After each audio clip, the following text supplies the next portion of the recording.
সুশাসন কায়েমের লক্ষ্যে আজকের সারা দেশব্যাপী জেলায় জেলায় এই বিক্ষোভ মিছিল ও সমাবেশের আয়োজন করা হয়েছে।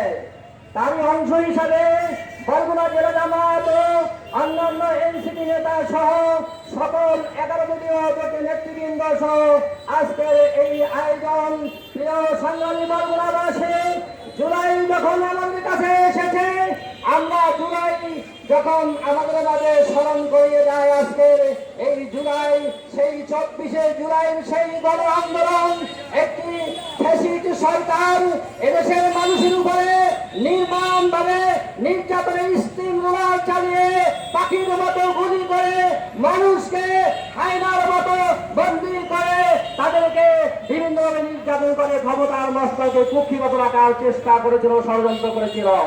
কিন্তু এদেশের সর্বস্তরের মানুষ, দুর্বলতায় নারী পুরুষ আবার বৃদ্ধ বনিতা সকল স্তরের মানুষ ঐক্যবদ্ধ হয়ে সেই ফ্যাসিস্ট সরকারকে দুর্বার আন্দোলন করে দেশ ছাড়তে বাধ্য করেছে।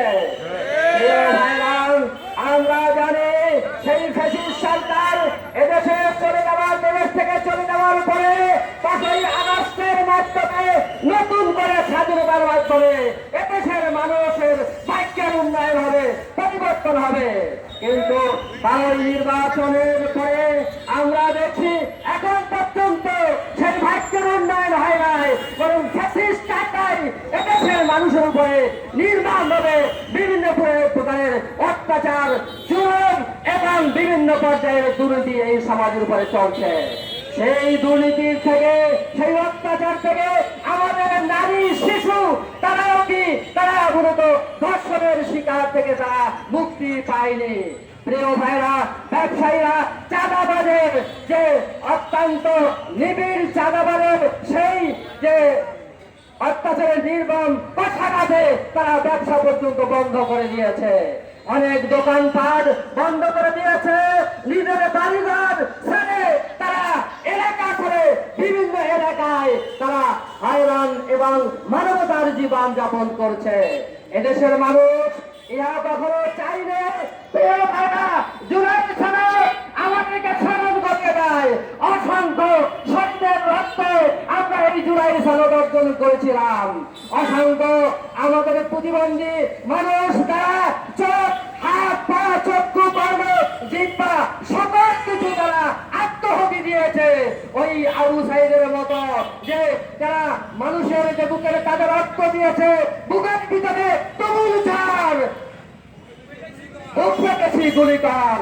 প্রিয় ভাইরা, এভাবে রক্ত দিয়ে আমরা সেই জুলাই আমরা আন্দোলন করে নতুন করে স্বাধীনতা পেয়েছিলাম। প্রিয় ভাইরা, আজকে সেই ক্ষমতার রাস্তাতে বিএনপি বসে আজকের জনগণের সাথে প্রতারণা করছে, তারা করছে, তারা নেপাকি আচরণ করছে, তারা জনগণের সাথে ঐক্যবদ্ধভাবে রায় দিয়েছিল আমরা ক্ষমতার মস্তকে বসেই জুলাই সনদকে প্রথম বাস্তবায়ন করব।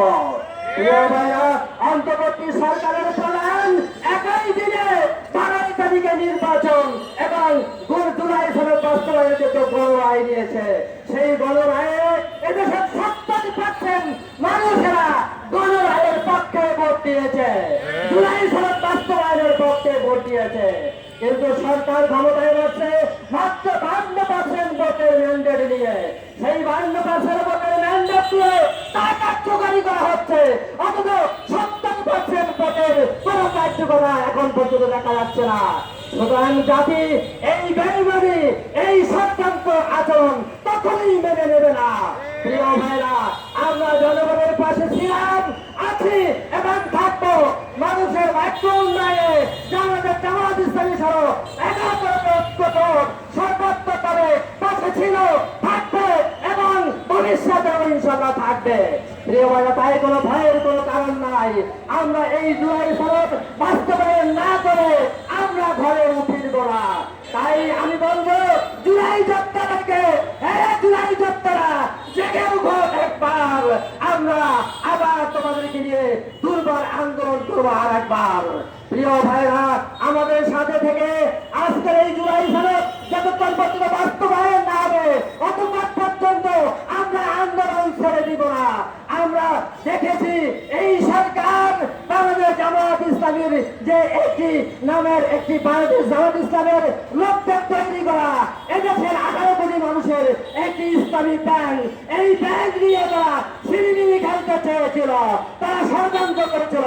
এদেশের 18 কোটি মানুষের সাথে সাথে নিয়ে ঐক্যবদ্ধ আন্দোলন করে আমরা সেই ষড়যন্ত্রকে বানচাল করে দিয়েছি। আগামী দিনে এই জুলাই সনদ বাস্তবায়ন না হওয়া পর্যন্ত সকলের ঐক্যবদ্ধ আন্দোলনের মাধ্যমে সরকারের সকল আমরা চ্যালেঞ্জকে মোকাবেলা করব, সকল ষড়যন্ত্রকে বানচাল করে ইনশাআল্লাহ জুলাই সনদকে আমরা বাস্তবায়ন করে ছাড়বো ইনশাআল্লাহ। তাই আসুন আমাদের সাথে ঐক্যবদ্ধভাবে একত্রিত হয়ে আজকের আমাদের মিছিলে অংশগ্রহণ করুন।